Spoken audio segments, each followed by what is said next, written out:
Hello and welcome to this lecture. आज के इस लेक्चर में हम बात करने वाले हैं डायनेमिक मेमोरी एलोकेशन के बारे में, ठीक है, जिसको हम शॉर्ट फॉर्म के अंदर डीएमए भी बोल सकते हैं।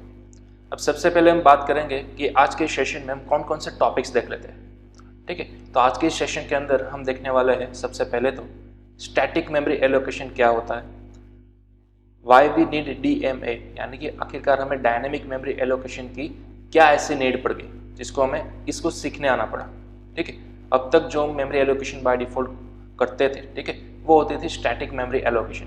अभी किस तरह से करते थे या फिर कंपाइलर हमारे लिए करता था और ये आखिरकार है क्या, ठीक है, इन सभी को आज हम डिटेल के अंदर लर्न करने वाले हैं। उसके बाद हम देखेंगे हमारी मेन मेमोरी का स्ट्रक्चर, रैम के अंदर किस तरह से जब भी आप वेरिएबल क्रिएट करते हो, ठीक है, तो वो एग्जैक्ट कहाँ पर स्टोर होता है और किस किस तरह से हमारी रैम जो है वो स्ट्रक्चराइज्ड की जाती है। उसके बाद लास्ट में देखेंगे कुछ built in functions which are used in DMA. Clear? तो ये हमारे आज का एजेंडा रहेगा, आज के इस टॉपिक को लर्न करने का। क्लियर? तो चलिए सबसे पहले हम देख लेते हैं what is static memory allocation. यहाँ पर बात की जा रही है मेमोरी एलोकेशन के टाइप्स के बारे में, ठीक है। हमारा आज का मेन एजेंडा यही है, व्हाट इज मेमोरी एलोकेशन। फिर उसके आप दो टाइप्स देख सकते हो, एक होता है स्टैटिक मेमोरी एलोकेशन, दूसरा होता है डायनेमिक मेमोरी एलोकेशन। तो दोनों पहले तो है क्या, ठीक है, इसको हम डिटेल में देखेंगे। तो हम शुरुआत करेंगे सबसे पहले स्टैटिक मेमोरी एलोकेशन से। देखिए यहाँ पर सबसे पहले आपको बोला गया है memory allocated during compile time is called static memory. क्या बोला गया? जब भी मेमोरी को एलोकेट किया जाता है, लेकिन कब? कंपाइल टाइम के दौरान, तो वो क्या बोली जाती है? स्टैटिक मेमोरी बोली जाती है, ठीक है।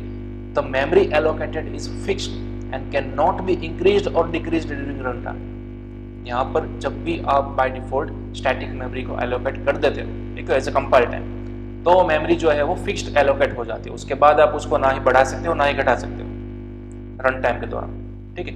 यहाँ पर देखिए आपको एक सिंपल सा एग्जांपल दिया गया है कि एक एरे बनाया गया है जिसकी हमने मैक्सिमम साइज 5 यहाँ पर स्पेसिफाई कर दी, राइट। अब 5 स्पेस आपने स्पेसिफाई कर दी, लेकिन जरूरी तो नहीं कि आप उसके अंदर 5 एलिमेंट्स ही डाल दीजिए, राइट। यहाँ पर देखिए हमने 3 एलिमेंट इंसर्ट करवाए हुए हैं हमारे एरे के अंदर, बट हमारी मैक्सिमम साइज, मैक्सिमम कैपेसिटी कितनी थी? 5 की थी। तो जब भी आप इस तरह से डिक्लेयर करते हो, ठीक है, तभी इस एरे की हमारी स्टैटिक मेमोरी जो है वो एलोकेट हो जाती है रैम के अंदर, मेमोरी के अंदर। कितनी एलोकेट हुई? 5, बट आपने उसमें से कंज्यूम कितने की, यूज कितने की? ओनली 3। तो बाकी की 2 जो है वो हमारी वेस्टेज हो गई, राइट। तो यहाँ पर इस तरह से आप by default at run time अपनी मेमोरी को डिक्रीज नहीं कर सकते एलोकेट की गई मेमोरी को, राइट। आपने जब भी डिक्लेयर किया तभी उस एरे के लिए रैम के अंदर मेमोरी बाइट्स कंज्यूम हो जाती है, मेमोरी एलोकेट हो जाती है 5। फिर आप उसके अंदर 5 एलिमेंट्स डालें या फिर उससे कम डालें। अगर उससे कम एलिमेंट्स आप इंसर्ट करते हो तो फिर बाकी की बची मेमोरी ब्लॉक्स हमारे टोटल वेस्टेज हो जाएगी, ठीक है। तो इसी को बोलते हैं हम स्टैटिक मेमोरी एलोकेशन, जो कि बाय डिफॉल्ट अब तक सभी प्रोग्राम्स के अंदर करते आए थे, राइट। यहाँ पर देखिए फिर से एक नोट दी गई है आपको, memory is allocated eight compile time and is fixed, ठीक है। अगेन वही वाली बात होगी, मेमोरी कब एलोकेट होती है? कंपाइल टाइम के दौरान फिक्स हो जाती है, क्लियर। फिर आप उसको चेंज नहीं कर सकते। तो बस इसी टाइप के सिनारियो को आप बोल सकते हो स्टैटिक मेमोरी एलोकेशन वाला सिनारियो, क्लियर। सबसे पहले आप इसको नोट डाउन कर लीजिए, what is static memory allocation. यहाँ पर मेन सबसे जो जरूरी बात थी, ठीक है, नोट करने के लिए, वो क्या थी? Static memory always and always compile time के दौरान ही एलोकेट हो जाती है, यानी कि जब भी आप अपना एरे डिक्लेयर करते हो तभी उसी वक्त आपकी मेमोरी फिक्स एलोकेट हो जाती है उस एरे के लिए, उस पर्टिकुलर एरे के लिए, क्लियर। चलिए, तो ये हो गया आपका स्टैटिक मेमोरी एलोकेशन।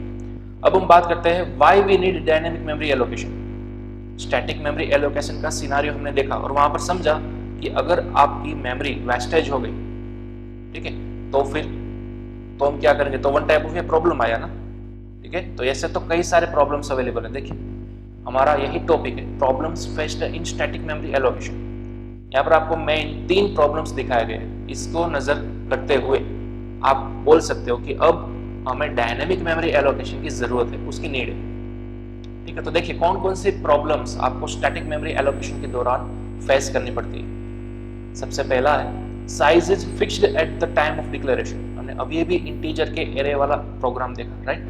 वो सिनेरियो देखा। वहां पर क्या था, जब भी आपने एरे को डिक्लेयर किया था तभी आपने साइज को स्पेसिफाई कर दिया था। तो डिक्लेरेशन के वक्त ही आपने क्या बोल दिया, size is fixed, right? So hence user can not increase और decrease the size of the array at run time. आप प्रोग्राम को जब रन करोगे, ठीक है, आउटपुट के दौरान आप उस क्रिएट किए गए एरे की साइज को फिर चेंज नहीं कर सकते हो। उसको ना ही बढ़ा सकते हो ना ही उसको डिक्रीज कर सकते हो। क्लियर? वो फिक्स्ड मेमोरी हो जाती है। तो यही तो एक डिसएडवांटेज है स्टैटिक मेमोरी एलोकेशन का। देखिए दूसरा डिसएडवांटेज क्या है, if the value stored by the user in the array at run time is less than the size specified then there will the wastage of memory. ठीक है, तो ये सेम अभी जो हमने सिनेरियो देखा वही। सपोज हमने एरे की साइज डिक्लेयर की थी 5, बट आपने फिक्स्ड की गई साइज के मुकाबले कम एलिमेंट्स को इंसर्ट किया। ठीक है, उसकी वैल्यू, उसके नंबर ऑफ एलिमेंट जो है वो एज कंपेयर टू 5 आपने 3 ही डाले थे, तो बाकी की बचे 2 मेमोरी ब्लॉक्स क्या हुए, वेस्ट हो गए। ठीक है, तो यहाँ पर वही सिनेरियो को बोला गया। यहाँ पर आपको वेस्टेज ऑफ मेमोरी कई बार देखने को मिलता है। क्लियर? तो ऐसा हमें नहीं चाहिए। चलिए तीसरा डिसएडवांटेज क्या है, if the value stored by the user in the array run time is more than the size specified then the program में क्रैश और मिसबिहेव। देखिए यहाँ पर भी एक इंपॉर्टेंट बात है कि अगर आपने एरे की साइज सपोज 5 लिमिटेशन प्रोवाइड की है, राइट, यानी कि आपके एरे के अंदर अब मैक्स टू मैक्स 5 एलिमेंट से आप इंसर्ट कर सकोगे, स्टोर कर सकोगे। बट अगर रन करते वक्त आपने अपने एरे के अंदर उस लिमिट से ज्यादा एलिमेंट्स स्टोर करने की ट्राई की, तो क्या होगा, तो ऑब्वियसली आपका प्रोग्राम क्या होगा, क्रैश हो जाएगा या फिर वो मिसबिहेव करेगा। क्लियर? तो यहाँ पर हमें क्या चाहिए, फिक्स की गई हुई मेमोरी नहीं चाहिए। ठीक है, फिक्स की गई मेमोरी के अंदर हमें मेजॉरिटी इस 3 तरह के एरर्स देखने को मिलते हैं, 3 तरह के प्रॉब्लम्स देखने को मिलते हैं। ठीक है, सबसे पहला प्रॉब्लम क्या था, साइज आपने फिक्स कर दी, तो ना ही आप रन टाइम पर उसको इंक्रीज कर सकते हो ना ही डिक्रीज कर सकते हो। दूसरा मेजर डिसएडवांटेज, अगर आपने साइज स्पेसिफाई की थी जो डिक्लेरेशन के वक्त, ठीक है, सपोज हमने 5 स्पेसिफाई किया था एरे का लिमिट, तो अब उससे अगर आप कम एलिमेंट इंसर्ट करोगे एरे के अंदर, तो बाकी के बचे हुए मेमोरी ब्लॉक्स क्या हो जाएंगे, वेस्ट हो जाएंगे। यहाँ पर वेस्टेज ऑफ मेमोरी का हमें सिनेरियो देखने को मिला। ठीक उसी तरह उसके रिवर्स सिनेरियो की अगर हम बात करें कि अगर हमने जो साइज स्पेसिफाई की थी एरे की, उससे ज्यादा अगर आप एलिमेंट स्टोर करने की ट्राई करते हो, तो फिर आपका प्रोग्राम जो है वो क्रैश हो जाएगा या फिर किसी ना किसी तरह से वो मिसबिहेव करने लगेगा। क्लियर? तो आई थिंक ये 3 टॉपिक्स आपको क्लियरली अंडरस्टैंड हो गए होंगे। इसी तीनों को ओवरकम करने के लिए हमें अब पढ़ना होगा डायनेमिक मेमोरी एलोकेशन। क्लियर? तो ये था जो कि हम अब तक सभी प्रोग्राम के अंदर करते आए थे। बाय डिफॉल्ट हमारी मेमोरी जो एलोकेट होती थी, ठीक है, मेन मेमोरी या फिर रैम के अंदर, वो किस तरीके से एलोकेट होती थी, स्टैटिक मेमोरी एलोकेशन के जरिए, राइट? चलिए, तो अब हम बात करते हैं डायनेमिक मेमोरी एलोकेशन की। यहाँ पर सेम बड़ी सिंपल सी आपको डेफिनेशन मिलेगी, the process of allocating memory at the time of execution is called dynamic memory allocation. Clear? यहाँ पर कोई डिक्लेरेशन के वक्त मेमोरी एलोकेट नहीं हो रही है। यहाँ पर जब भी आप अपने प्रोग्राम को एग्जीक्यूट करते हो उस वक्त आपकी मेमोरी एलोकेट होती है। ठीक है, तो यहाँ पर मेन बात यही है, at the time of execution, ठीक है, तब जाकर आपकी मेमोरी एलोकेट होती है। उस सिनारियो को आप बोलोगे डायनेमिक मेमोरी एलोकेशन। क्लियर? सबसे पहले सिंपल सी डेफिनेशन है, ठीक है, इसको आप नोट डाउन कर लो। What is dynamic memory allocation? No पर से आप क्लियरली अंदाजा लगा सकते हो स्टैटिक मेमोरी एलोकेशन का और डायनेमिक मेमोरी एलोकेशन का। क्लियर? चलिए अब हम आगे बढ़ते हुए देखते हैं मेमोरी का हमारा जो स्ट्रक्चर होता है वो। अब मेमोरी का यानी कि रैम के अंदर किस तरह से सभी चीज स्टोर की जाती है, कौन कौन से डिपार्टमेंट्स होते हैं, वो यहाँ पर आपको देखने को मिल रहा है। देखिए सबसे पहले हम इस फिगर की बात करें, ठीक है, रैम के अंदर मेजोरिटी आपको कितने एरियाज देखने को मिलेंगे। सबसे जो लो लेवल वाला एरिया उसको हम बोलेंगे इंस्ट्रक्शंस, उसके बाद लिटरल्स, स्टैटिक डेटा, उसके बाद आता है डायनेमिक डेटा या फिर हीप, देन आता है हमारा स्टैक। ठीक है, और यहाँ पर कुछ नोट्स लिखी गई है, देखिए इंस्ट्रक्शंस, लिटरल्स और स्टैटिक डेटा, ये तीनों ऑटोमेटिक इनिशियलाइज हो जाते हैं व्हेन द प्रोसेस स्टार्ट्स। ठीक है, प्रोसेस स्टार्ट्स यानी कि कब, जब भी हमारा प्रोग्राम एग्जीक्यूट मोड में होता है तब इंस्ट्रक्शंस यानी कि हमने जो भी स्टेटमेंट्स लिखे होते हैं, राइट, जो कि हमारा सपोज प्रिंटफ लिखा हुआ है, स्कैनफ लिखा हुआ है सी लैंग्वेज के अंदर, तो इन सभी को हम क्या बोलते थे, स्टेटमेंट्स बोलते थे। और उस स्टेटमेंट्स कहाँ पे एग्जीक्यूट होता है, इस वाले एरिया के अंदर, इंस्ट्रक्शंस एरिया के अंदर। देन आफ्टर आता है literals. What is literals? Suppose आप सी लैंग्वेज में कोई स्ट्रिंग बना रहे हो, right, character a of 100 is equal to hello, तो वो जो आपने स्ट्रिंग बनाई ना, ठीक है, वहां पर आपने वैल्यू क्या असाइन की, हेलो, तो वो जो हेलो है उसकी वैल्यू, उसको बोला जाता है लिटरल्स, ठीक है। वो सभी वैल्यूज जो है वो कहाँ पे इनिशियलाइज होती है, इस डिपार्टमेंट के अंदर, लिटरल्स के अंदर। उसके बाद स्टैटिक डेटा, ठीक है, स्टैटिक डेटा यानी कि ऐसा डेटा जो कि during the life cycle of your program एक ही बार वो रैम के अंदर एग्जीक्यूट होता है, ठीक है। माइट भी अगर आपने C++ लैंग्वेज पढ़ी होगी तो आपको मालूम होगा, अदरवाइज यहाँ पर हमें गौर करने की जरूरत नहीं है। हमारे पास जो मेन दो कंसर्नेबल डिपार्टमेंट है वो है स्टैक और hip. What is stack and what is hip, वो हमें क्लियरली अंडरस्टैंड होना चाहिए। देखिए, सबसे पहले अगर हम स्टैक की बात करें तो यहाँ पर कहा गया है मैनेज्ड ऑटोमेटिकली बाय कंपाइलर। इस डिपार्टमेंट को कौन हैंडल करता है, हमारा कंपाइलर, जो कि ऑटोमेटिक प्रोसेस के अंदर होता है। जबकि अगर हम हिप की बात करें, जो कि हमारा डायनेमिक डेटा, उसको मैनेज कर सकता है प्रोग्रामर, यानी कि हम, ठीक है, हमारे जैसे डेवलपर्स, प्रोग्रामर्स की बात हो रही है यहाँ पर। तो हमारे लिए मेन कंसर्नेबल एरिया यही है फिलहाल, ठीक है, क्योंकि हम डीएमए की बात कर रहे हैं, डायनेमिक मेमोरी एलोकेशन की बात कर रहे हैं, इसलिए। तो देखिए यहाँ पर सभी टॉपिक्स यही दिखे गए।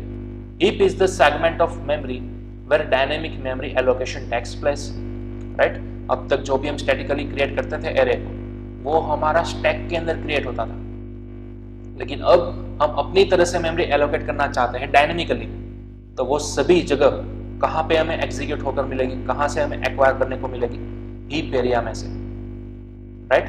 दूसरा, स्टैक जो है उसके अंदर कौन कौन सी चीज सेव होती है। सपोज हम अभी तक कोई भी नॉर्मल ऑब्जेक्ट करते आए थे, राइट, क्रिएट करते आए थे, उसके अंदर वेरिएबल्स आ गए, कोई लिटरल्स आ गए। सपोज आपने वेरिएबल क्रिएट किया इंटीजर a, तो वो a नाम का वेरिएबल आपकी रैम में एग्जैक्ट कहाँ पर स्टोर होगा, स्टैक एरिया के अंदर स्टोर होता। क्लियर? अगर आपने कोई एरे क्रिएट किया तो वो एरे भी कहाँ पे स्टोर होता, स्टैक एरिया के अंदर स्टोर होता है, ठीक है। जो भी आप नॉर्मल वेरिएबल्स क्रिएट करते हो वो क्लियरली स्टैक एरिया के अंदर ही स्टोर होता है। लेकिन अब हमें हीप का यूज करना है। क्यों? स्टैक जो है वो हम इसको कंट्रोल नहीं कर सकते, वो बाय डिफॉल्ट मेमोरी एलोकेट करता है बाय यूजिंग कंपाइलर, वो ऑटोमेटिक प्रोसेस होती है, ठीक है। हम एक्सेस कर सकते हैं हीप एरिया। हमारे पास मेनली मेमोरी को एक्सेस करने के लिए दो एरिया होते हैं, ठीक है, एक होता है स्टैक और दूसरा होता है हीप। लेकिन स्टैक जो है वो ओनली रिजर्व होता है कंपाइलर के लिए, जिसके अंदर by default static memory allocate हो जाती है ड्यूरिंग कंपाइल टाइम, राइट। लेकिन रन टाइम आपको कुछ भी चेंजेस करने हैं तो फिर सबसे पहले आपको अपने वेरिएबल को कहाँ पे बनाना होता, हीप एरिया के अंदर बनाना होता, right, as compare to stack. अब आपको मैन्युअली हीप एरिया के अंदर ही अपनी सभी वेरिएबल्स को क्रिएट करना होगा, या फिर वो एरे भी हो तो भी। क्लियर? यहीं पर आपको डायनेमिकली डेटा का एक्सेस मिलता है, जो कि मैनेज्ड बाय प्रोग्रामर होता है, लेकिन हम ही उसको मैनेज कर सकते हैं। क्लियर? तो चलिए अब स्टैक और हीप के अंदर दोनों में डिफरेंस क्या है वो हम देख लेते हैं। Heap is an area of memory where memory is allocated और डीएलोकेटेड विदाउट एनी ऑर्डर और रैंडम। हीप ऐसा एरिया, ठीक है, जो कि मेमोरी के अंदर अवेलेबल होता है, इसके अंदर विदाउट एनी ऑर्डर और रैंडमली किसी भी मेमोरी को आप एलोकेट भी कर सकते हो, यानी कि रिजर्व भी कर सकते हो, और डी एलोकेटेड यानी कि उसको फ्री भी कर सकते हो। ठीक है, एक बार अगर आपने मेमोरी को एलोकेट कर दिया कोई स्पेसिफिक पर्पस के लिए, देन आफ्टर जब भी आपका काम, जब भी आपके सभी ऑपरेशंस परफॉर्म हो जाते हैं, तब आप उस मेमोरी एरिया को डी एलोकेट भी कर सकते हो, यानी कि फ्री कर सकते हो। ठीक है, लेकिन विदाउट एनी ऑर्डर, रैंडमली आप जहां पर भी जाओ हीप एरिया के अंदर आप अपने हिसाब से अपनी मेमोरी को कस्टमाइज कर सकते हो, उसको एलोकेट कर सकते हो किसी भी वेरिएबल या फिर किसी भी एरे के लिए। देखिए यहाँ पर फुल कंट्रोल आपके पास होता है। जबकि देखिए स्टैक के अंदर क्या होता था, stack is an area of memory where memory is allocated और deallocated in a defined order. ठीक है, स्टैक के अंदर सपोज आपने 3 वेरिएबल्स क्रिएट किए, 2 एरे क्रिएट किए, तो वो सभी ऑर्डर बाय ऑर्डर क्रिएट होते थे। ठीक है, यानी कि सपोज पहला ब्लॉक मेमोरी का किसी ए नाम के वेरिएबल को मिल गया, तो उसके तुरंत बाद वाला ब्लॉक जो होता है बी, ठीक है, सपोज बी वेरिएबल के लिए तो वो ब्लॉक उसको असाइन हो जाएगा। उसके तुरंत बाद वाला जो मेमोरी ब्लॉक होता है वो किसी एरे को असाइन हो जाएगा। तो इस तरह से वो डिफाइन ऑर्डर के अंदर होता है, पहले से प्री डिफाइन होता ही है कि अगर इस तरह का एरे आता है, इस तरह का वेरिएबल आता है, तो कंपाइलर उसको ऑटोमेटिकली वो वाला मेमोरी ब्लॉक असाइन कर देगा। यानी कि यहाँ पर हमारे पास कोई भी किसी भी तरह का कंट्रोल था ही नहीं। ठीक है, कितने अमाउंट ऑफ मेमोरी ब्लॉक्स को हमें असाइन करना है, कितने बाइट्स को असाइन करना है, कुछ भी यहाँ पर हमारे पास कंट्रोल नहीं था। लेकिन अब जब भी आप यूज करोगे हीप को, ठीक है, यानी कि डायनेमिक डेटा सेगमेंट को, तब आप कंप्लीटली डायनेमिक मेमोरी एलोकेशन कर सकते हो। ठीक है, तो यहाँ पर ये मेजर 2 सेगमेंट आपको याद रखने हैं। स्टैटिक मेमोरी एलोकेशन के दौरान मेमोरी में से स्टैक एरिया को यूज किया जाता था बाय कंपाइलर, जबकि डीएमए के अंदर, डायनेमिक मेमोरी एलोकेशन के अंदर, एज अ प्रोग्रामर हम कौन से डेटा सेगमेंट को यूज करेंगे? हीप को। ठीक है, तो ये पूरा स्ट्रक्चर जो था वो था आपका मेमोरी स्ट्रक्चर। ठीक है, इस तरह से हमें देखा कि स्टैक के अंदर only and only static memory allocation होता है, जो कि बाय डिफॉल्ट होता है हमारा, उसके ऊपर किसी भी तरह का कुछ भी कंट्रोल नहीं होता। जबकि अब डीएमए के दौरान हम यूज करेंगे आगे जाकर हीप एरिया को।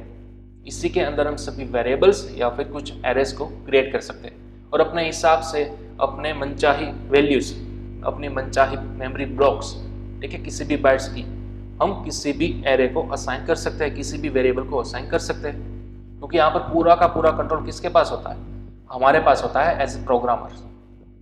राइट, तो चलिए इसको आप सबसे पहले नोट डाउन कर लीजिए। इस तरह से हमने समझा मेनली हमारी जो रैम होती है उसके अंदर कितने कितने अलग टाइप के सेगमेंट्स होते हैं, और as compare to memory allocation हमारी सिर्फ और सिर्फ 2 ही मेन सेगमेंट कंसर्नेबल है। सबसे पहला stack and then after heap.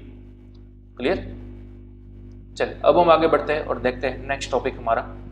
हाँ, सबसे पहले तो आपको एक नोट यहाँ पर टैग कर लेनी है, pointers play an important role in DMA. ठीक है, डायनेमिक मेमोरी एलोकेशन जो हम आगे करने चाहेंगे उसके अंदर पॉइंटर्स जो है वो सबसे इंपॉर्टेंट रोल निभाता होगा। Clear? Allocated memory can only B accessed through pointers. यहाँ पर एक बहुत ही हाई लेवल की बात की गई है। आप ओनली एंड ओनली जो आपने एलोकेट की हुई होगी मेमोरी, उसको आप एक्सेस सिर्फ और सिर्फ पॉइंटर्स के थ्रू ही कर सकोगे। ठीक है, तो इसको आप खास नोट डाउन कर लीजिए। देखिए हमारे पास हीप एरिया के अंदर फुल एक्सेस है। ठीक है, हमने यहाँ पर देखा मैनेज्ड बाय प्रोग्रामर, बट इस हीप एरिया के अंदर आपको सब कुछ मैन्युअली करना होगा। यहाँ पर आपको आपका कंपाइलर हेल्प नहीं करेगा। अगर आपने कोई वेरिएबल क्रिएट किया, ठीक है, तो उसकी मेमोरी यहाँ पर एलोकेट करने आप खुद को आनी होगी। आपको ही यहाँ पर मेमोरी ब्लॉक बनाना होगा, और कितने बाइट्स का मेमोरी ब्लॉक बनाना है वो भी आपको ही डिसाइड करना होगा। और तब जाकर वो मेमोरी ब्लॉक बन जाने के बाद आप उस मेमोरी ब्लॉक को पॉइंट आउट कर सकते हो किसी स्पेसिफिक वेरिएबल को या फिर किसी स्पेसिफिक एरे को। बट किस तरह से पॉइंट आउट करोगे? यूजिंग ए पॉइंटर। क्लियर?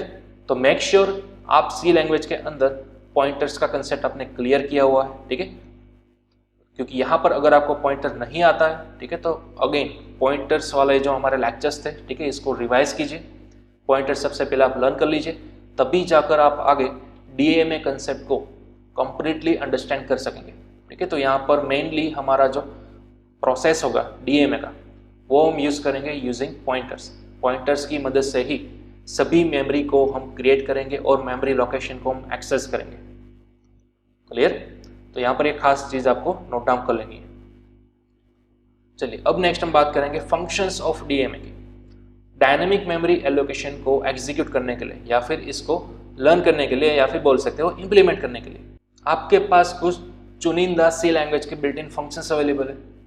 ठीक है, यहाँ पर देखिए there are certain built in functions that can help in allocating और deallocating some memory space at run time.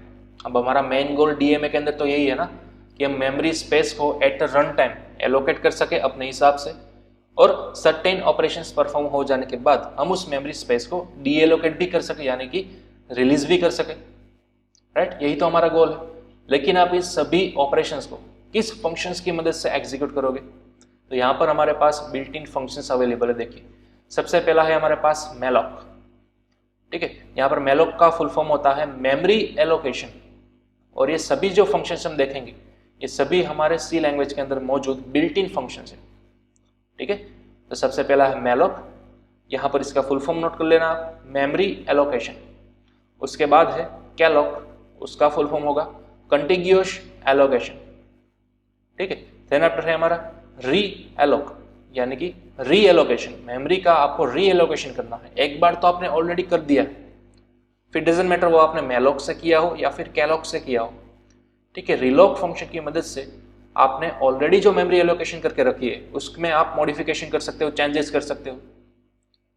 Suppose आपको एलोकेट की गई हुई मेमोरी को बढ़ाना है, उसकी साइज को इंक्रीज करना है, तो आप रिलॉक की मदद से इंक्रीज कर सकते हो। सेम उसी तरह आप रिलॉक की मदद से उसको डिक्रीज भी कर सकते हो। क्लियर। उसके बाद फ्री का काम क्या होगा? एलोकेट की गई मेमोरी को डी एलोकेट करना, ठीक है।